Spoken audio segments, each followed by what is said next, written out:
तो change in PSR among the existing partner, इसका हम लोग क्विक रिवीजन करेंगे और जितना समय में ये कंप्लीट हो जाए हम लोग एक वीडियो बनाएंगे इसका, ठीक है ना। और इसमें कोई डाउट वगैरह होगा आप लोग हाथ रेज करके पूछ लीजिएगा। पार्टनरशिप में जैसा कि हम लोग पढ़े हैं कि पार्टनरशिप में एक पहला चैप्टर जो है आपका फंडामेंटल ऑफ पार्टनरशिप है।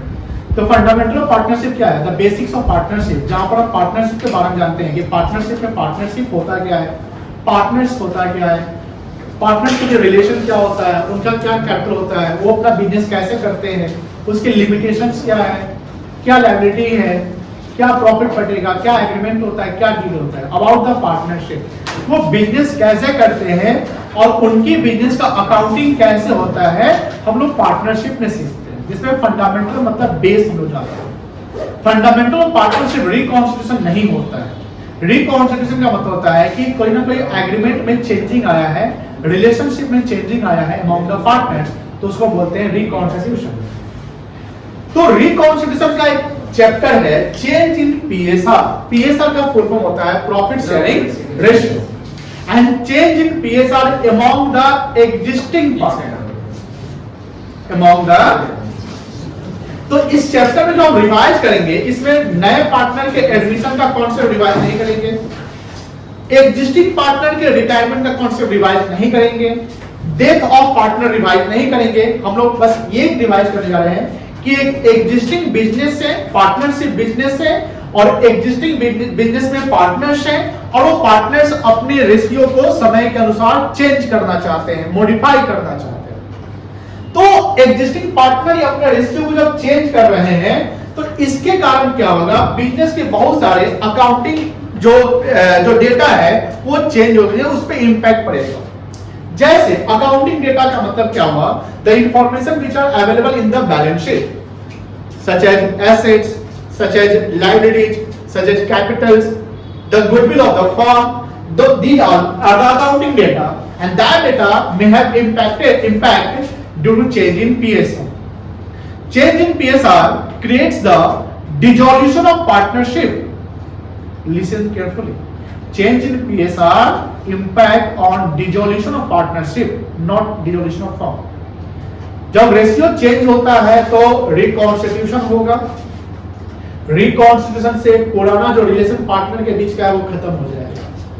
पुराना जो रिलेशन पार्टनर के बीच का क्या हो जाएगा, खत्म हो जाएगा और एक नया रिलेशन शुरू होता है, क्योंकि हम आगे के जो भी अकाउंटिंग करेंगे, जो भी हिसाब किताब करेंगे, जो भी प्रॉफिट बांटेंगे, हम नए रेशियो के अनुसार ही बांटेंगे, पुराने रेशियो के अनुसार नहीं बांटेंगे। तो उसमें क्या है कि पार्टनरशिप का मतलब क्या हुआ, the relation among the partners is called partnership.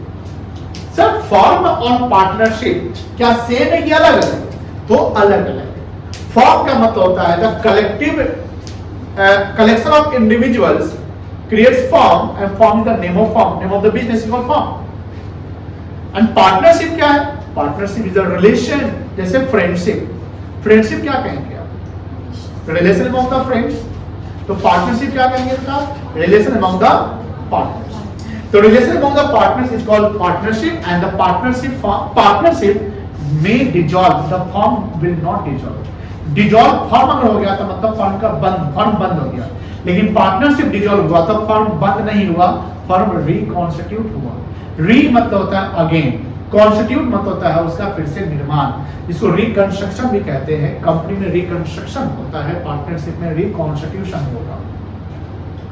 जब फर्म का रिकॉन्स्टिट्यूशन होगा, रेशियो चेंज होगा, तो ये ऑब्वियस बात है किसी को रेशियो फ्यूचर में ज्यादा मिलेगा और किसी को रेशियो फ्यूचर में कम होगा। अब जिसको फ्यूचर में ज्यादा मिलेगा वो गेन करेगा, क्या करेगा? गेन करेगा। और जिसको कम मिलेगा, यानी पहले ज्यादा था अब कम मिलेगा, तो क्या करेगा? सैक्रिफाइस। और ये हमेशा याद रखिएगा, कोई जितना से गेन करेगा उतना ही से कोई क्या करेगा? सैक्रिफाइस करेगा। अब ये गेन और सैक्रिफाइस के कारण जो फर्म का एग्जिस्टिंग गुडविल है या जो भी रिजर्व्स एंड सरप्लस है, उसको गेनिंग पार्टनर, जो पार्टनर फ्यूचर में ज्यादा लेने वाले हैं, वो कॉम्पनसेशन देंगे, कॉम्पनसेट करेंगे। किसको कॉम्पनसेट करेंगे? जिसको फ्यूचर में कम मिलेगा। हम मान लो कि दो पार्टनर बराबर हैं और प्रॉफिट होता है, जो भी है बराबर के हिस्सेदार है, याद है जो भी चीज हमको बराबर मिलेगा। लेकिन फ्यूचर में जब जाते हैं तो उसको 3 हिस्सा मिलेगा, मुझे 2 ही हिस्सा मिलेगा। 5 में 3 हिस्सा 3/5 एंड 2/5। तो जिसको फ्यूचर में 2 यानी 5 में 2 ही हिस्सा मिलेगा, जो कि पहले बराबर मिलता था, उसको क्या करेगा 3 हिस्सा वाला जो गेन करेगा, जिसका रेशियो ज्यादा है, वो कॉम्पनसेट करेगा किसको, सैक्रिफाइसिंग पार्टनर। तो जब रेशियो चेंज होता है, फर्म का रिकॉन्स्टिट्यूशन होता है, और रिकॉन्स्टिट्यूशन में बहुत सारे अकाउंटिंग ट्रीटमेंट होते हैं, जिससे हम नया रेशियो कैलकुलेट करते हैं, गेनिंग रेशियो कैलकुलेट करते हैं, सैक्रिफाइसिंग रेशियो कैलकुलेट करते हैं, एसेट्स एंड लायबिलिटी का रीवैल्यूएशन रीअसेसमेंट होता है, कैपिटल का एडजस्टमेंट करते हैं, जो गुडविल का ट्रीटमेंट करते हैं, गुडविल का भी एडजस्टमेंट करते हैं कि एक गुडविल बैलेंस शीट में होता है जिसको बुक वैल्यू गुडविल कहते हैं, एक गुडविल जो बैलेंस शीट के बाहर होता है जिसका गुडविल का हम वैल्यूएशन करते हैं, उस गुडविल का हम एडजस्टमेंट करते हैं, गेनिंग और सैक्रिफाइसिंग पार्ट। उसके साथ साथ हम कुछ भी जो कैपिटल का एडजस्टमेंट है ये सब हम लोग करते हैं और नया बैलेंस शीट बनाते हैं। यही है रिकॉन्स्टिट्यूशन का कॉन्सेप्ट। अब समझिए यहाँ पर थोड़ा सा थ्योरेटिकल इंट्रोडक्शन से हम लोग शुरुआत करते हैं। और इंट्रोडक्शन क्या लिखा हुआ है, चलो तो इंट्रोडक्शन में क्या है, when the existing partner decide to change their old ratio, when the existing partner decide, एक कौन पार्टनर डिसाइड करेगा बेटा, एग्जिस्टिंग पार्टनर डिसाइड करेगा। क्या डिसाइड करेगा कि हम अपना ओल्ड रेशियो क्या करेंगे, चेंज करेंगे, and wanted to share future profit in new ratio, then we call it change in PSR, profit sharing ratio among the existing partner. Due to change in PSR, the old relationship, ध्यान रखना, old relationship क्या होगा partners का, end हो जाएगा, and the new relationship created। और कौन सा रिलेशन क्रिएट हो जाएगा बेटा, नया relationship. Due to this, the partnership, ये लाइन बहुत इंपॉर्टेंट है, the partnership is dissolved। ये पूछेगा एमसीक्यू में भी, फर्म डिसॉल्व होगा कि पार्टनरशिप डिसॉल्व होगा, तो पार्टनरशिप डिसॉल्व होगा। रिकॉन्सिलिएशन में क्या डिसॉल्व होगा, पार्टनरशिप डिसॉल्व होगा। There are some other reasons of reconstitution. क्या क्या रीजन है, रेशियो चेंज हो जाएगा, हमने जैसा बताया। ये देखो रीजन किस चीज के हैं, रिकॉन्स्टिट्यूशन के, कि रिकॉन्स्टिट्यूशन क्या क्या कारण हो सकते हैं। तो हमारा चैप्टर चल रहा है चेंज इन पीएसआर, तो पीएसआर कारण है किसका, रिकॉन्स्टिट्यूशन का। इसके अलावा अगर कोई पार्टनर एडमिट होता है तो भी फर्म रिकॉन्स्टिट्यूट होगा, कोई पार्टनर रिटायर करता है तो फर्म रिकॉन्स्टिट्यूट होगा, कोई पार्टनर मर जाता है तो रिकॉन्स्टिट्यूट होगा, या फर्म का अमलगमेशन होगा तो रिकॉन्स्टिट्यूट होता है। हमें यहाँ पर ये ध्यान रखना है कि इस पार्टनरशिप में ये जो चैप्टर्स, ये जो पॉइंट रीजंस लिखे हुए सब पढ़ने हैं, हमको ये नहीं पढ़ना है, अमलगमेशन नहीं पढ़ना है, ये पढ़ना है, ये पढ़ना है। हम लोग रिवीजन किस चीज का करना है, change in accounting treatment due to reconstitution of firm, यानी चेंज इन पीएसआर।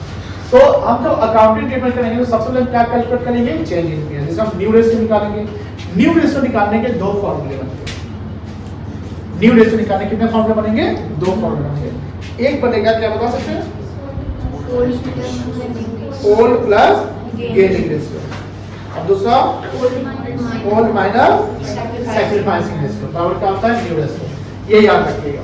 फिर आपका गेनिंग रेशियो निकालना पड़ेगा। गेनिंग का फॉर्मूला क्या होगा, new ratio minus old ratio, और सैक्रिफाइसिंग का जस्ट उल्टा हो जाएगा, old ratio minus new ratio. Accounting treatment of reserve and surplus accumulated profit fictitious assets. Fictitious asset जानते हैं क्या होता है, क्या होता है, ये डेबिट बैलेंस होता है, क्रेडिट बैलेंस होता है। ये बैलेंस शीट में अगर दिखेगा तो कहां दिखेगा, एसेट साइड, किस साइड दिखेगा, ये नॉन कंपनी पार्टनरशिप कंपनी है कि नॉन कंपनी है, पार्टनरशिप कंपनी है कि नॉन कंपनी है, नॉन कंपनी। क्या है बेटा, नॉन कंपनी जो कंपनी नहीं है उसको बोलते हैं नॉन कंपनी। तो नॉन कंपनी का बैलेंस शीट कैसे बनता है, वर्टिकल की हॉरिजॉन्टल।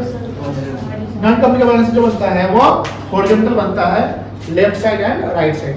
कंपनी का बैलेंस शीट क्या बनता है, टॉप एंड बॉटम, ऐसे बनता है ना। तो ये ध्यान रखिएगा, पूछेगा।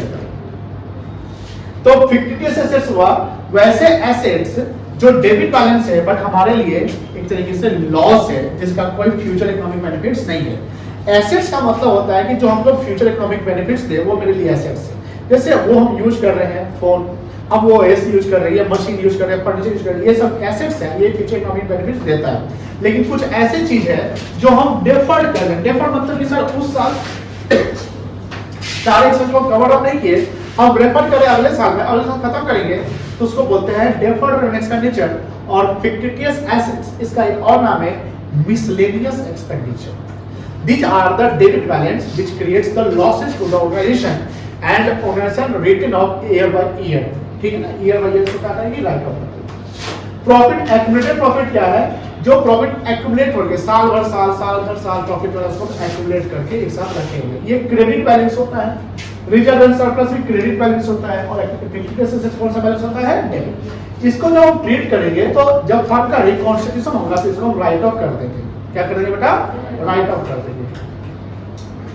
फिर accounting treatment of goodwill. Goodwill दो प्रकार के होते हैं, परचेज गुडविल और सेल्फ जनरेटेड गुडविल। ये सब वीडियो जो है ना, ये सब जो लैंग्वेज ये सब रिकॉर्ड हो रहा है, अब जैसे सुन लिए आप समझ गए।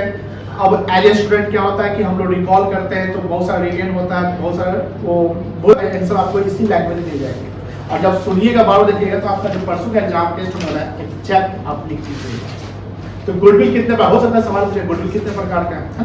तो गुडविल कितने प्रकार का होता है, दो प्रकार का होता है। कौन कौन सा गुडविल होता है, परचेज गुडविल और सेल्फ जनरेटेड गुडविल।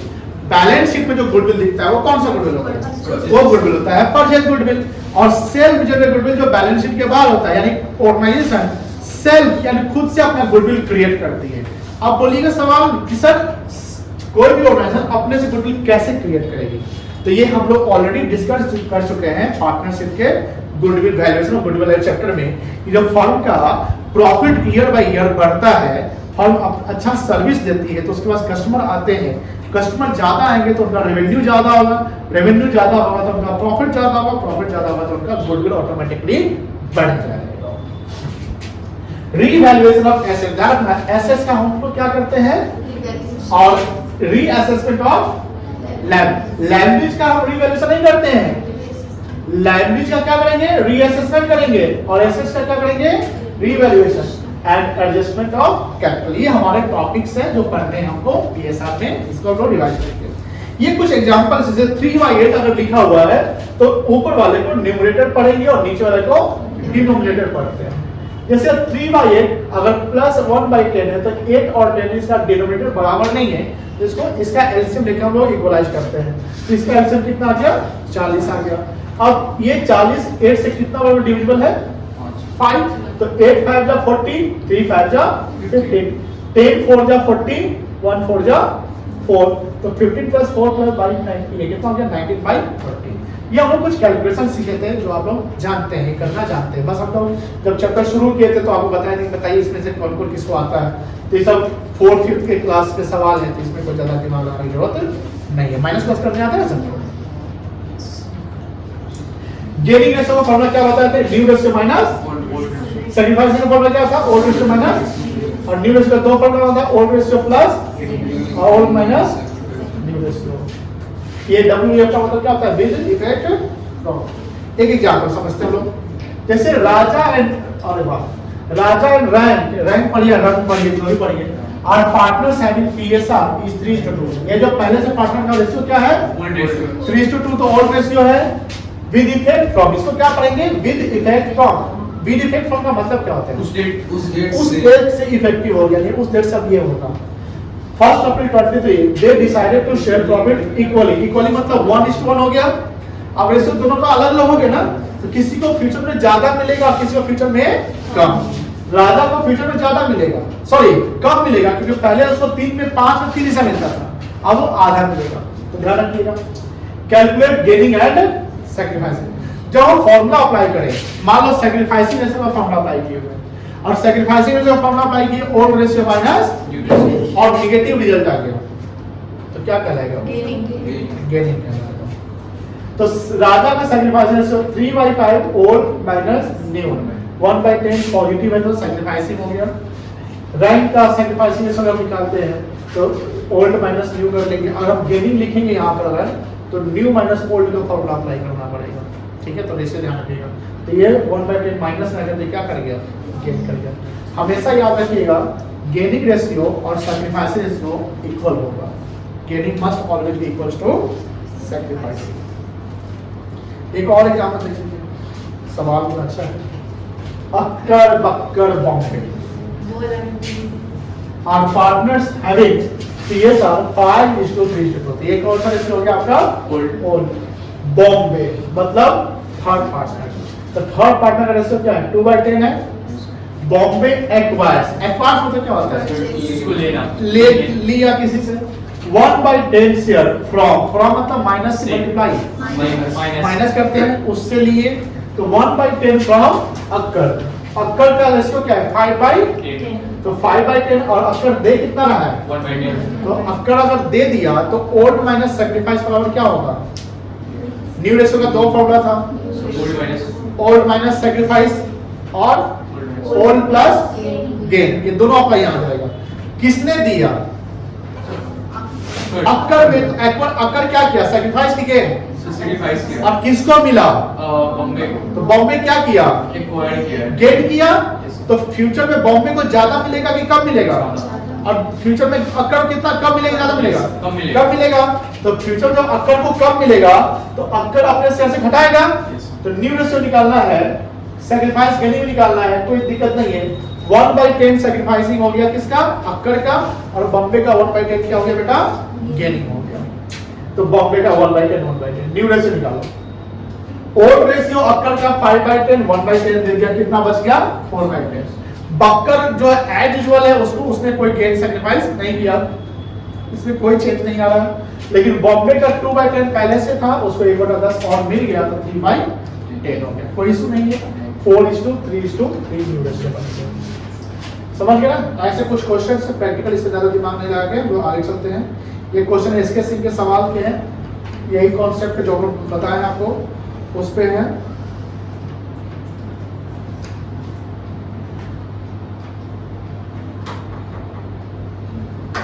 ये भी क्वेश्चन उसी पैटर्न पे है अभी देखिए अब बताते हैं आपको रिजर्व एंड सरप्लस कंपनी किसी भी पार्टनरशिप के लिए क्या है फायदा है नुकसान है फायदा है इसका बैलेंस क्या होता है क्रेडिट की डेबिट आप किसी को बांटेंगे देंगे तो आप देखो देने का मतलब अकाउंट में अगर आप कोई चीज ट्रांसफर कर रहे हो डिस्ट्रीब्यूट कर रहे हो बांट रहे हो राइट ऑफ कर रहे हो तो सिंपल सी बात है कि सर जस्ट उसका ऑपोजिट एंट्री मांगे मतलब कोई डेबिट बैलेंस है तो क्या करो क्रेडिट कर देंगे क्रेडिट रिजर्व एंड सरप्लस का क्रेडिट बैलेंस होता है तो उसको हम लोग क्या करेंगे बांटते समय डेबिट करेंगे इसके भी दो सिचुएशन आएंगे इधर आप एडजस्ट कर लीजिए या बांट लीजिए पढ़िए at the time of change in PSR के चेंज के समय में हम जानते हैं फर्म क्या होता है रिकॉन्स्टिट्यूट होता है and due to reconstitution the reserve and surplus and accumulated profits and fictitious assets should be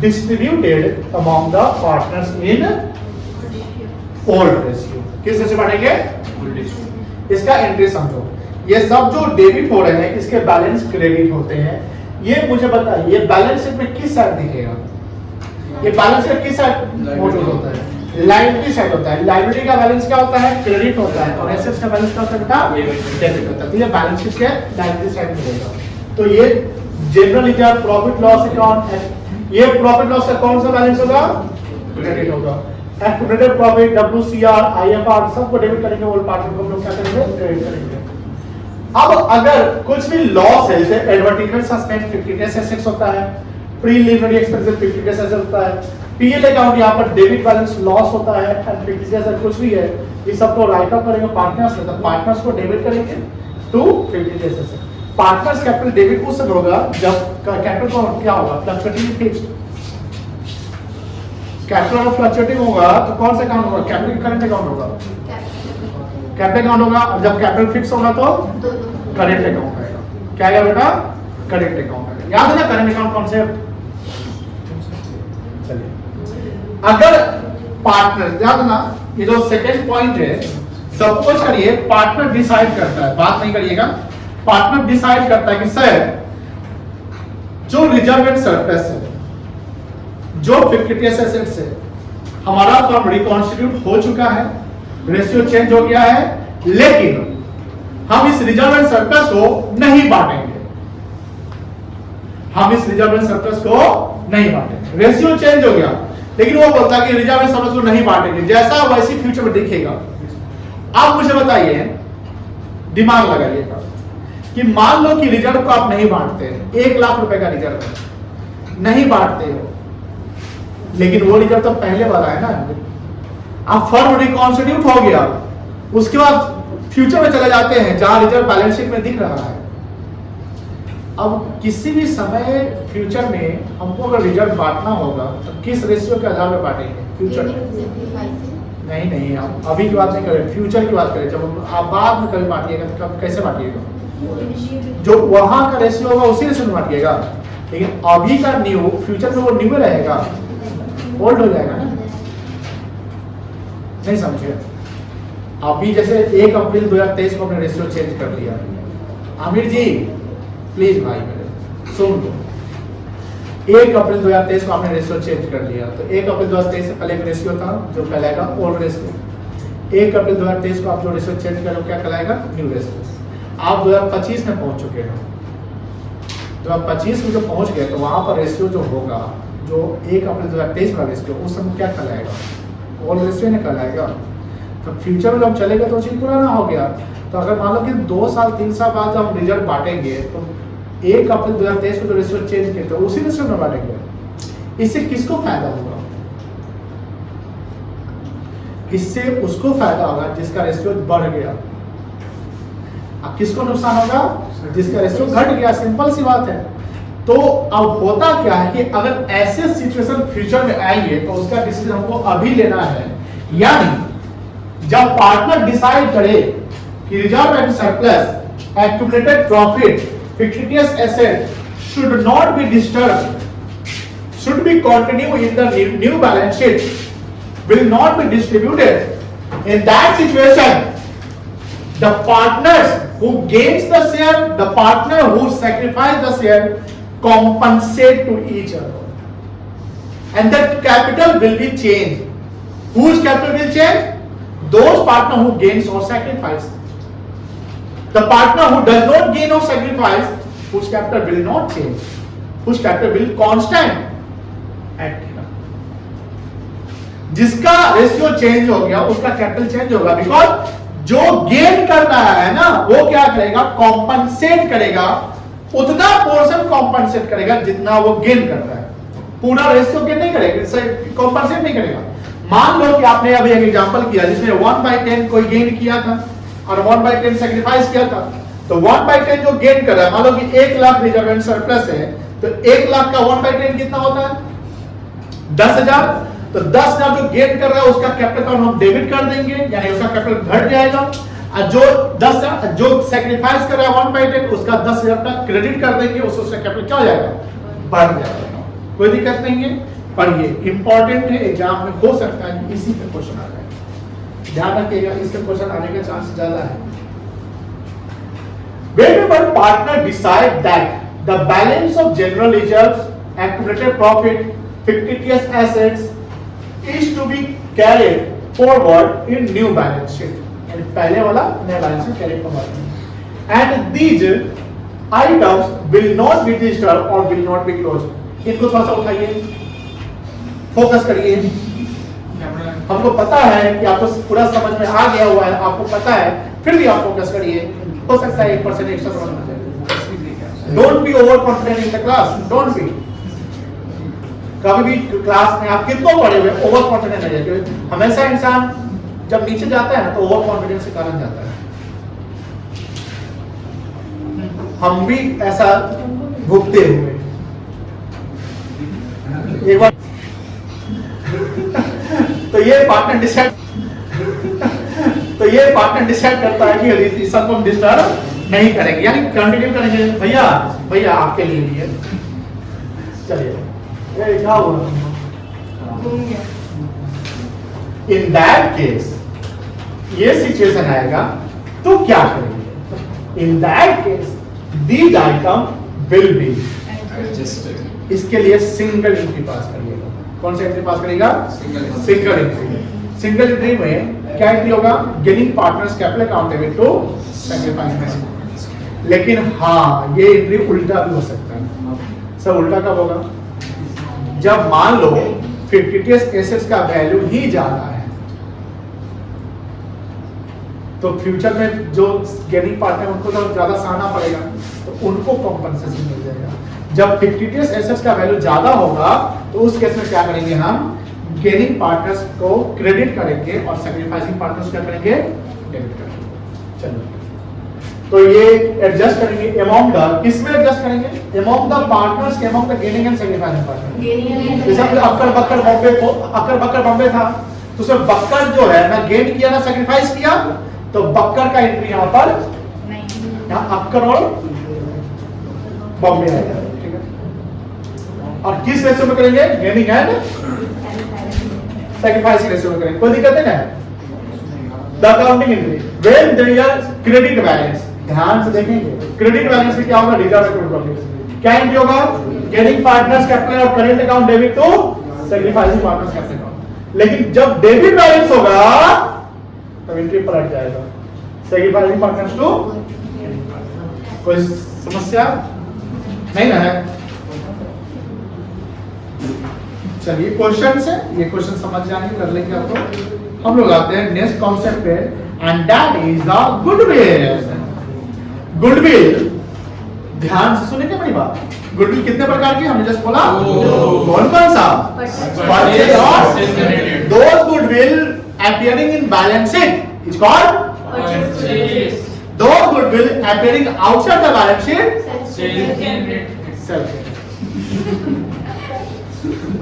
आप बोलिए, इसीलिए बोलते हैं ओवर कॉन्फिडेंस है, नींद मत आनी। परचेज गुडविल को राइट करना, समझ में आया? इसलिए ये सब नहीं जागते रहता है, रात रात भर जागते हैं, नहीं पता।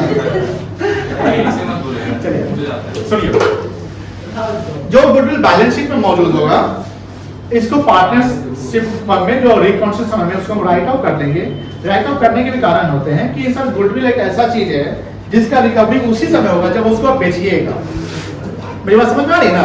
जैसे हमने अपने बिजनेस का गुडविल बना कर रखा है, गुडविल बना कर रखा है, अब इसका रिकवरी कब होगा? जब कोई पार्टनर नया आएगा तब होगा।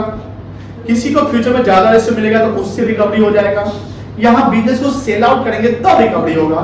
लेकिन सर बिजनेस कंटिन्यू बेसिस पे चल रहा है, कोई हम रेशियो चेंज नहीं कर रहे हैं, तो गुडविल बढ़ रहा है लेकिन रिकवरी नहीं हो रहा है। और बैलेंस शीट में सेल्फ जनरेटेड गुडविल को हम इसलिए नहीं दिखाते हैं बिकॉज बैलेंस शीट में एसेट्स वही दिखता है जो कैपिटल एक्सपेंडिचर होता है, जिसका हम पेमेंट करते हैं, लेकिन सेल्फ जनरेटेड गुडविल का पेमेंट नहीं करते हैं। दैट्स व्हाई बैलेंस शीट में नहीं दिखता। और परचेज गुडविल का हम पेमेंट करते हैं, जैसे आपने देखा कंपनी में issue of share for consideration other than cash where purchase consideration greater than the net assets value, the difference is called goodwill and that goodwill is called purchase goodwill for which consideration has been paid by company and that goodwill will be shown in the balance sheet. जब firm का reconstitution होगा तो उसका treatment करना पड़ेगा। किसका treatment करना पड़ेगा भाई?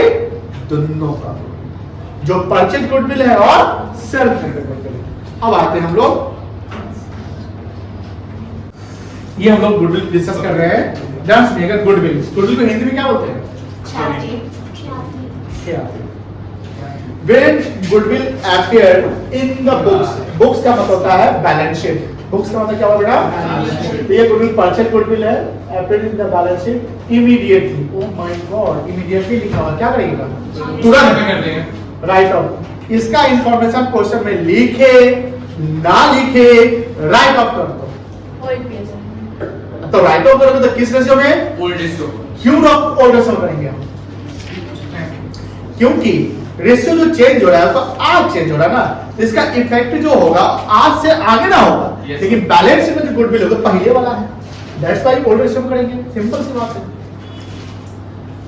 अमॉन्ग द एग्जिस्टिंग पार्टनर और ऑल पार्टनर, यहाँ ऑल वर्ड इसलिए किए क्योंकि यहाँ पार्टनर में एडमिशन रिटायरमेंट नहीं होगा।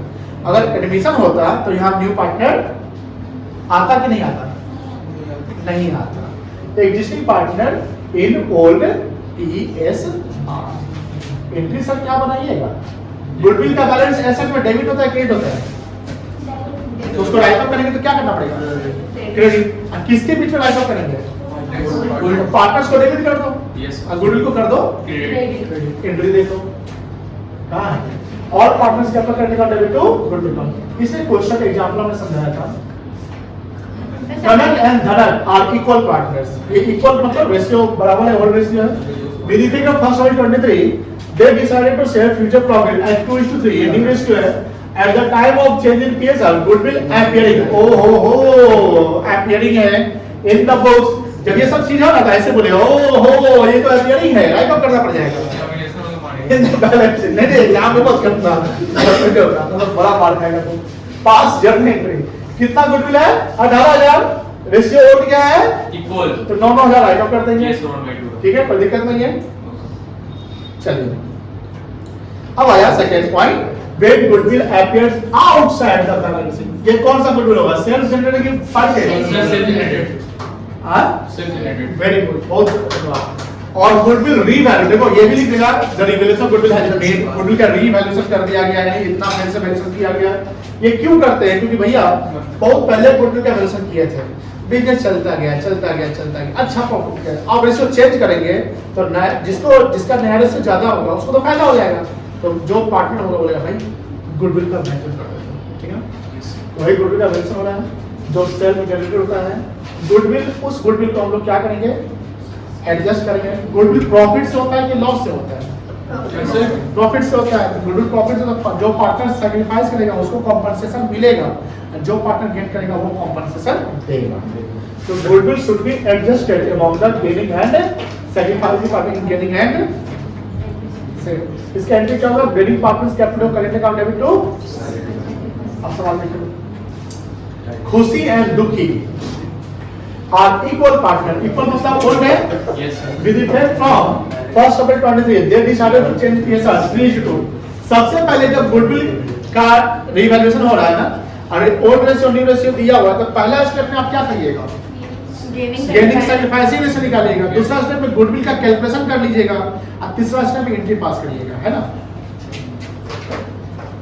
At the time of change in PSR goodwill was revalued 50,000। तो क्या 50 साल को इक्वली बांट देंगे? yes sir 25 नहीं, सर उल्टी सूप है ना गेनिंग और सैक्रिफाइस पूरी नहीं कर रहा गेनिंग एंड सैक्रिफाइसिंग में इसलिए बोलते हैं ना, फोकस करो।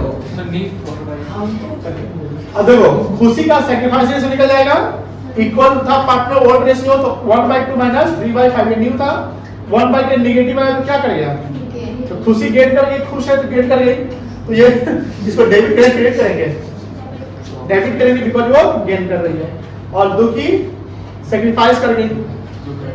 एक और दुखा गया। गुडविल कितना है, इसका 1/10 कितना जाएगा, तो खुशी गेन की तो खुशी को क्या करेंगे डेबिट, और दुखी को क्या कर देंगे, जाओ दुखी तुम ले लो 5,000 रुपए। अब आया पार्टनर अपनी पॉलिसी में चेंज ला रहे हैं, पार्टनर अपनी पॉलिसी में क्या ला रहे हैं, चेंज ला रहे हैं। ताल से ताल मिला के चलेंगे, समझे सनी जी, हमको सब समझ आता है क्या ना, तुम सुनी हो ताल लेकिन बोल रही हो दाल।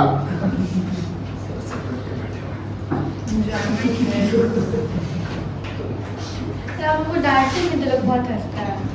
आपको ऐसी आ रही है। अच्छा, इसलिए हम सबको डांटते रहेंगे। अली हंसता है बड़ा हंसता है अली का हंसने का बुरा अली तो हंसता है ना, पता नहीं चलता है। इज अ फैक्ट की चलिए, अच्छा ये सिचुएशन हो सकता है,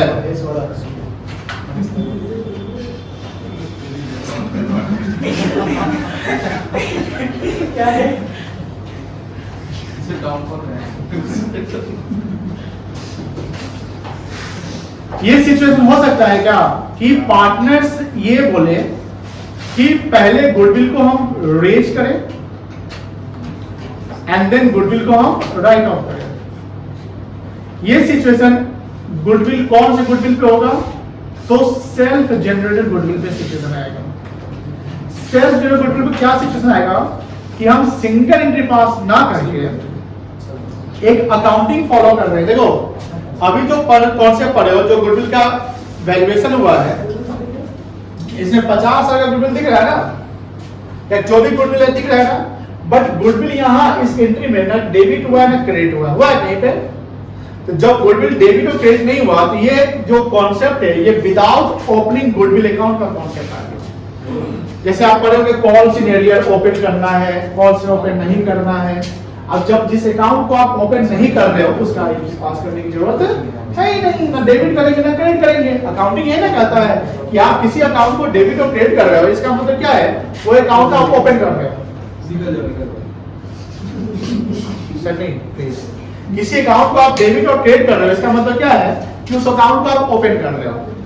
यहाँ पर जो गुडविल का एडजस्टमेंट करके सिंगल एंट्री पास कर रहे हैं, जहां पर gaining partners capital account debit to sacrificing partners capital account हो रहा है, यहाँ पर गुडविल का अकाउंट ओपन नहीं हो रहा है, ना गुडविल रेज हो रहा है, ना गुडविल राइट ऑफ हो रहा है।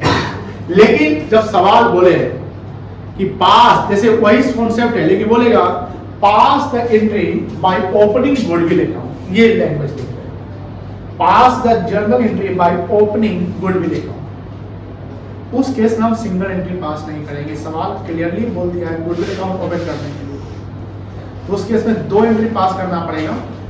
एक एंट्री में गुडविल को रेज करना पड़ेगा, जहां गुडविल डेबिट हो जाएगा, गुडविल अकाउंट डेबिट, और ये पार्टनर्स में बढ़ जाएगा to old partners capital account, और ये गुडविल जो एंट्री होगा ये ओल्ड रेशियो में होगा।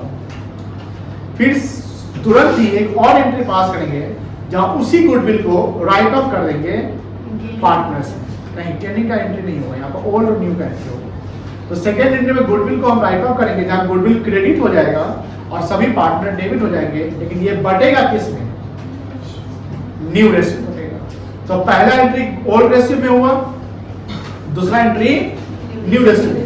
जब दोनों का अगर एडजस्टमेंट आप करते हैं या नेट ऑफ करते हैं तो अल्टीमेटली गेनिंग और सैक्रिफाइसिंग हो रहा है। अगर इसी सवाल को आप सिंगल एंट्री पास करेंगे, अमाउंट सेम आएगा, अगर आप प्रैक्टिकल बना रहे हो बैलेंस शीट टैली हो जाएगा, बट प्रोसेस गलत हो जाएगा। तो प्रोसेस को सही करने के लिए अगर गुडविल का वैल्यूएशन दिया हुआ है, ये कॉन्सेप्ट नहीं लिखा हुआ है कि pass the entry by opening goodwill account, तो आप एडजस्ट करके निकल जाओ सिंगल एंट्री पास करके। लेकिन बोला कि नहीं, गुडविल अकाउंट रेज करना है फिर राइट ऑफ करना है, या गुडविल अकाउंट ओपन करना है, तो आपको रेज और राइट ऑफ दोनों करना पड़ेगा। समझिए क्या लिखा हुआ है। देखिए, those goodwill which are appears outside of balance sheet, values of goodwill has been made, goodwill has been revalued, partner decided to open the goodwill account. First step, goodwill should be raised among the partner in old register, जिसका entry होगा goodwill account debit to old partners capital और current account. Second step है goodwill should be written off among the partners in new register। ध्यान रखिएगा, ये important है, सवाल आएगा इसमें हम डालने वाले सवाल कॉन्सेप्ट, तो आप बढ़िया से डिवाइड करके आइएगा। हमको लगता है कि बहुत बच्चा गलती करने का, इसे बढ़िया से पढ़ के ये गलती नहीं करिएगा। इसका एंट्री रहेगा partners capital current account debit to goodwill account. अब इसका नेट इंपैक्ट नहीं होता है, गुडविल रेज किया ओल्ड रेशियो में, गुडविल राइट ऑफ किया न्यू रेशियो में, इसका इंपैक्ट डिफरेंस क्या आता है, गेनिंग और सैक्रिफाइसिंग नहीं आता। रीवैल्यू वर्कमैन कॉम्पनसेशन, ये जानते ही होंगे आप, वर्कमैन कॉम्पनसेशन रिजर्व होता क्या है। तो वर्कमैन कॉम्पनसेशन रिजर्व एक तरीके से रिजर्व का पार्ट होता है जो सेट असाइड यानी अलग रखा जाता है कि जब भी कभी वर्कर का कोई क्लेम आता है, वर्कर को कोई प्रॉब्लम होता है, तो हम उनको कॉम्पनसेट करेंगे। कॉम्पनसेट करने के लिए हमने एक रिजर्व बना के रखा है जिसका नाम है वर्कमैन कॉम्पनसेशन रिजर्व। तो अगर कोई क्लेम है तो सबसे पहले हम वर्कमैन कॉम्पनसेशन रिजर्व से क्लेम को एडजस्ट करेंगे।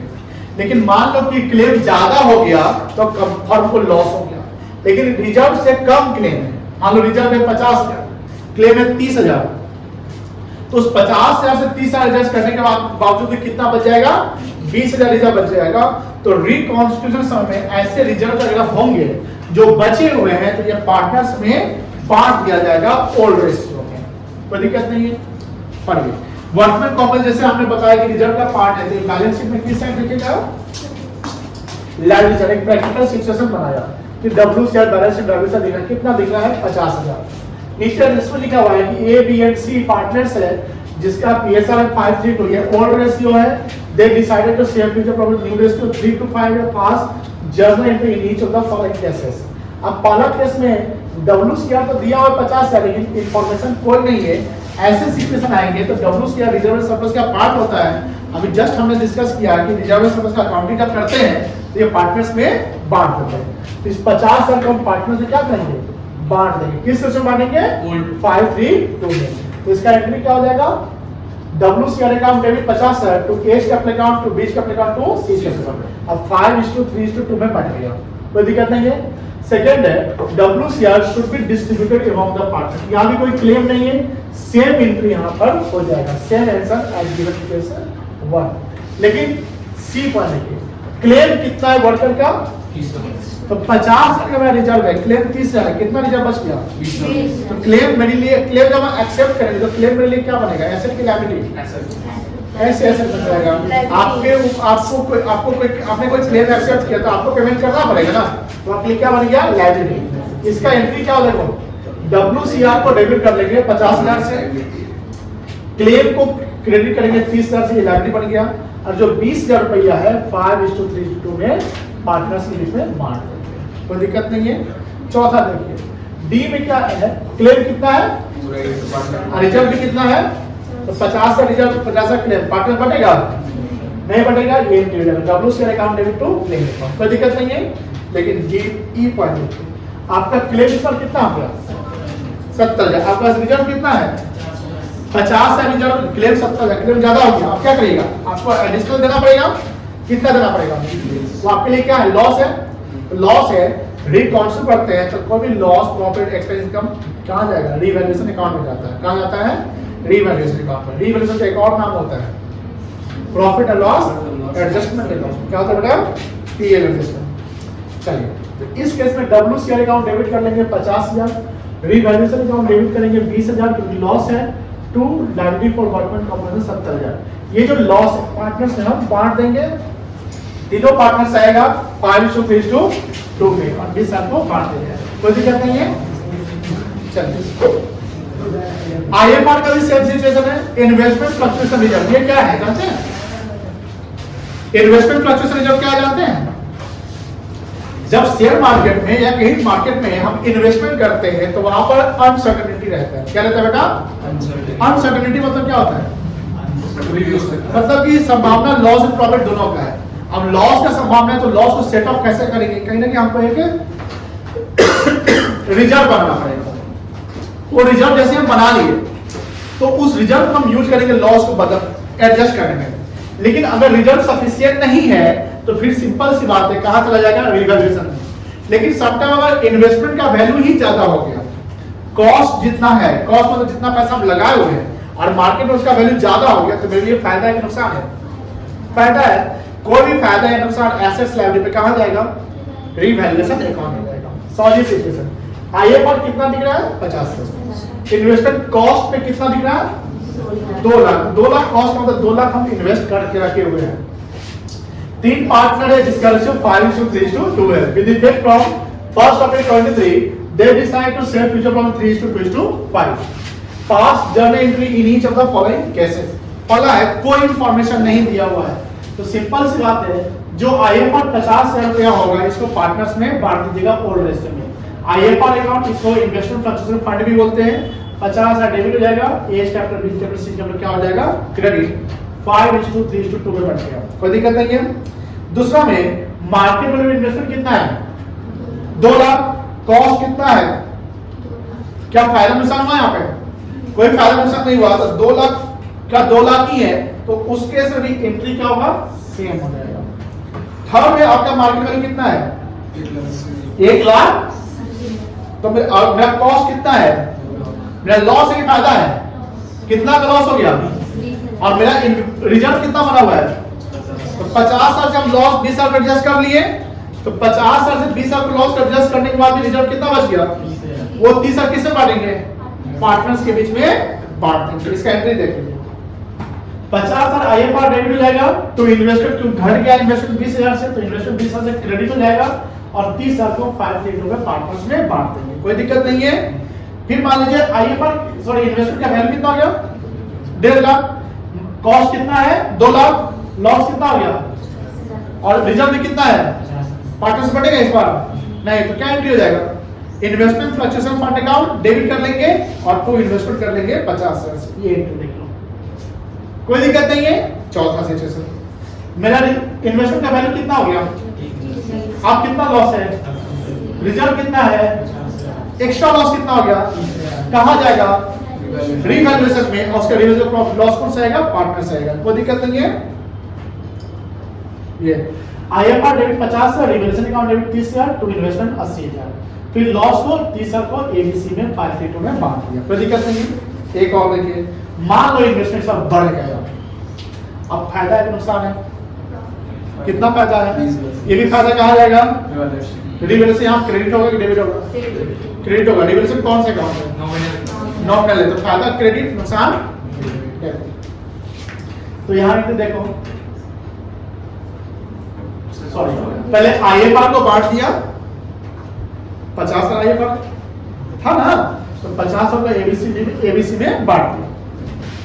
इन्वेस्टमेंट 20,000 से बढ़ गया था, एसेट बढ़ता तो डेबिट की क्रेडिट करेंगे, डेबिट। तो इन्वेस्टमेंट अकाउंट डेबिट टू डिवेंशन हो गया कितना से? अब 20,000 से जनरल प्रॉफिट को हमने एबीसी में बांट दिया, कोई दिक्कत नहीं है। सर केस 2 में 50,000 से एंट्री करेंगे। केस 2 में हाँ रिजर्व को ही बांटेंगे। केस 2 में ना लॉस है ना प्रॉफिट है, पूरा 50 पार्टनर बढ़ जाए। केस 1 एंड केस 2 सिमिलर नहीं करना। फिर आपका रीवैल्यूएशन, रिवैल्यूएशन किसका होता है और रीअसेसमेंट किसका होता है? लायबिलिटी का। रिवैल्यूएशन कौन सा अकाउंट है? नॉमिनल का मतलब क्या है? आप बोलिए रूल, नॉमिनल अकाउंट का रूल क्या है? हाँ, debit all expenses and losses, credit all profit and gains. Good, बताइए। तो debit all expenses, losses, credit all income and gain. अगर फायदा हुआ तो क्रेडिट कर लो, नुकसान हुआ तो डेबिट। रिवैल्यूएशन का एक और नाम है, क्या नाम है? पीएल। अच्छा बताओ, एसेट्स बढ़ेगा तो फायदा कि नुकसान? फायदा। लायबिलिटी घटेगा तो फायदा कि नुकसान? फायदा। अब अनरिकॉर्डेड एसेट्स को क्या कुछ बोला क्या? अनरिकॉर्डेड एसेट्स को अगर हम रिकॉर्ड करेंगे, अभी जाइएगा नहीं, अभी पूरा रिवाइज करके जाइएगा, ठीक है ना? ये इंपॉर्टेंट क्लास है। अनरिकॉर्डेड एसेट्स को हम रिकॉर्ड करेंगे, ये मतलब फायदा कि नुकसान है?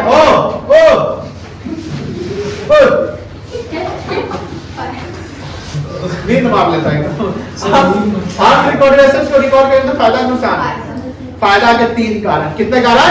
3 कारण। एसेट्स का बढ़ना, लायबिलिटी का घटना, या अनरिकॉर्डेड एसेट्स को रिकॉर्ड करना, ठीक है?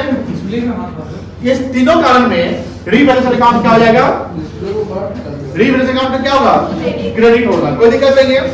नुकसान के 5-6 कारण, एसेट्स का घट जाना, लायबिलिटीज का बढ़ जाना, अनरिकॉर्डेड लायबिलिटी को रिकॉर्ड करना, पार्टनर्स को रेम्युनरेशन दे देना, या कोई भी रिवैल्यूएशन में खर्चा कर रहे हैं, तो these are the losses.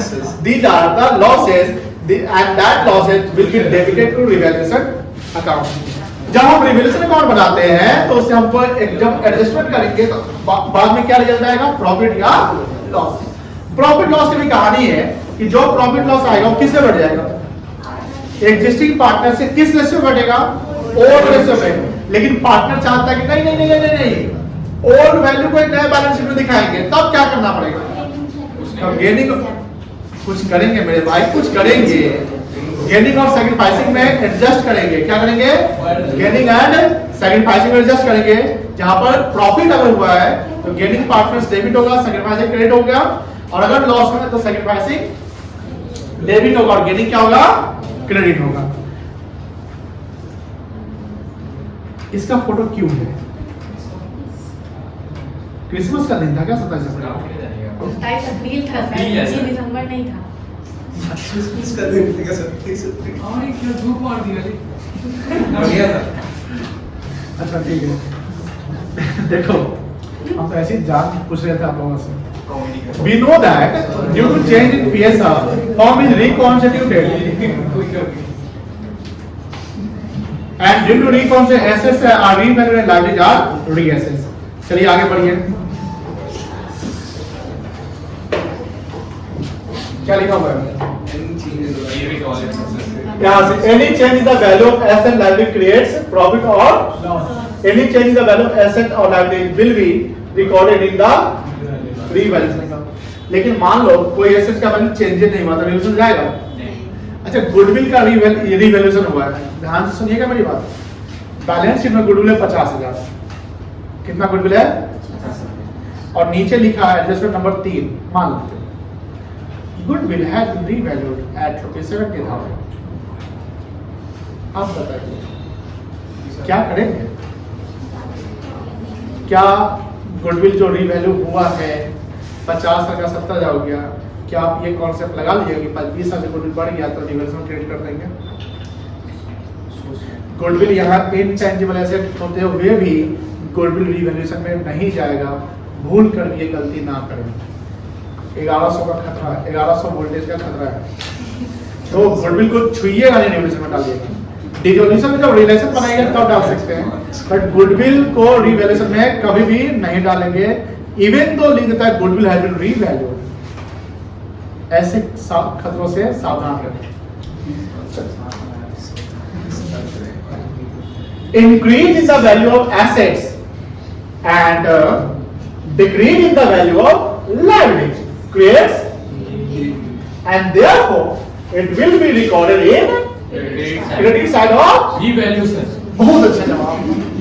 अगर रिवर्सल क्रेडिट हुआ है तो कहीं ना कहीं वो क्या होगा? प्रॉफिट। ये बुरबाद डेबिट होगा, कहीं ना कहीं क्या होगा? डेबिट होगा। अगर रिवर्सल में क्रेडिट हुआ तो एसेट जो बना उसमें डेबिट कर दो, सिंपल एज। ये देखो, decrease in the value of asset, asset से घट गया तो लॉस की फायदा, and increase in the value of liability creates, therefore it will be debited to revenue. Expenses of user will be debited क्योंकि खर्चा है। After recorded the change in the value of asset liability नए balance of both side credit से decide को match करेंगे, उसके बाद हम आइडेंटिफाई करेंगे क्या प्रॉफिट हुआ है कि लॉस हुआ है। अगर क्रेडिट साइड ऑफ रीवैल्यूएशन ज्यादा है, ध्यान से सुनेंगे मेरी बात, क्रेडिट साइड ऑफ रीवैल्यूएशन अगर ज्यादा है तो फायदा कि नुकसान? फायदा। और डेबिट साइड ज्यादा है तो पार्टनर्स में बांट दीजिए। ये फॉर्मेट देख लीजिएगा, बहुत ही साधारण सिंपल सा फॉर्मेट है। एसेट बढ़ गया तो फायदा तो क्रेडिट बाय सन्ड्री एसेट्स, बढ़ने वाला एसेट कैसे पता चलेगा सर? एकदम पता चल जाएगा। बैलेंस शीट को देखिए, बैलेंस के नीचे एडजस्टमेंट को देखिए, मान लो मशीन दिखा वो 1 लाख रुपया, नीचे लिखा मशीन हैज रीवैल्यूड एट 1,20,000। अच्छा ये बताओ, इंक्रीज बाय और इंक्रीज टू सेम ही कलर है। सर बाई में सर वो एक पार्टिकुलर अमाउंट हो जाएगा, हाँ, जितने से मतलब बढ़ा, और टू में वो डायरेक्ट पूरा अमाउंट हो जाएगा। इंक्रीज टू जैसे 1 लाख से 1,20,000 हो गया तो 1,20,000 टोटल हो गया, तो डिफरेंस ही चेंज होगा। याद रखिएगा, मान लो कि बड़ा लिखा हुआ इंक्रीज बाय 50,000 तो 50,000 से बढ़ गया, लिखा हुआ है इंक्रीज टू 50,000, पहले से 30,000 है तो कितना से बढ़ा? 20,000 से बढ़ा। कोई दिक्कत नहीं है, तो टू और बाय में ध्यान रखिएगा। यहाँ पर डेबिट में अगर एसेट घट रहा है, लायबिलिटी बढ़ रहा है या कोई खर्चा कर रहा है, ये सब डेबिट करेंगे, प्रॉफिट लॉस आएगा, प्रॉफिट लॉस में पार्टनर को बांट देंगे। इंक्रीज सब जानते ही होंगे, एसेट बढ़ने का एसेट डेबिट हो जाएगा, लायबिलिटी घटेगा तो लायबिलिटी डेबिट हो जाएगा, रिवैल्यूएशन क्या हो जाएगा? क्रेडिट। इसी का उल्टा डिक्रीज में हम क्या करेंगे? रिवैल्यूएशन डेबिट हो जाएगा, एसेट लायबिलिटी क्या हो जाएगा? लॉस हमारे लिए। ये सब कितने समझते होंगे, जानते हो, कोई दिक्कत नहीं है। ये देखो, एडजस्टमेंट ऑफ रिवैल्यूएशन प्रॉफिट और रिवैल्यूएशन लॉस, जैसा कि हमने बताया अभी कि हम यहाँ पर रिवैल्यूएशन अकाउंट नहीं खोलेंगे, यहाँ पर एक सिंगल एंट्री पास होगा। कितना एंट्री पास होगा? Single entry. यहाँ कहीं एसेट डेबिट नहीं होगा, एसेट क्रेडिट नहीं होगा, रिवैल्यूएशन अकाउंट नहीं खुलेगा। सिंपल आप एक समरी बनाइए, समरी में कौन सा एसेट बढ़ा, फायदा हुआ, कौन सा एसेट घटा, नुकसान हुआ, क्या लायबिलिटी चेंज हुआ, फायदा नुकसान, उसका स्टेटमेंट बना के आपको नेट प्रॉफिट लॉस पता चल जाएगा। That is called revaluation profit और लॉस। उसी रिवैल्यूएशन प्रॉफिट लॉस को क्या करेंगे हम? पार्टनर्स में एडजस्ट कर देंगे। किस रेशियो में? गेनिंग एंड सैक्रिफाइसिंग रेशियो में। When your partner decided, और ये सिचुएशन कब आएगा? ये सिचुएशन आएगा जब पार्टनर चाहेगा कि old value of asset liability को यहाँ न्यू बैलेंस शीट में लिखा है, रिवाइज वैल्यू ऑफ डिस्काउंट ये नहीं लिखा है। When your partner decided that the old value of assets and liability will continue in the revised balance sheet or old book value of asset and liability will not be disturbed or original value of asset liability will be shown in the new balance sheet, then only the single adjusting entry will be passed for revaluation profit or revaluation loss and it will be adjusted through the partners capital account, जिसमें किसी partners capital बढ़ जाएगा और किसी partner से capital क्या जाएगा? घट जाएगा। प्रॉफिट होगा तो एंट्री होगा, गेनिंग को डेबिट, सैक्रिफाइसिंग क्रेडिट करेंगे। लॉस होगा तो सैक्रिफाइसिंग डेबिट और गेनिंग क्या जाएगा? क्रेडिट हो जाएगा। कोई दिक्कत नहीं है, समझ गए? चलिए, एडजस्टमेंट ऑफ कैपिटल है, इस पे हम सवाल पूछेंगे नहीं, इतना ही पढ़ जाइएगा। एंड रिवाइज कर लीजिएगा, वीडियो देख लीजिएगा। Okay tata bye bye. Sign कर दीजिएगा।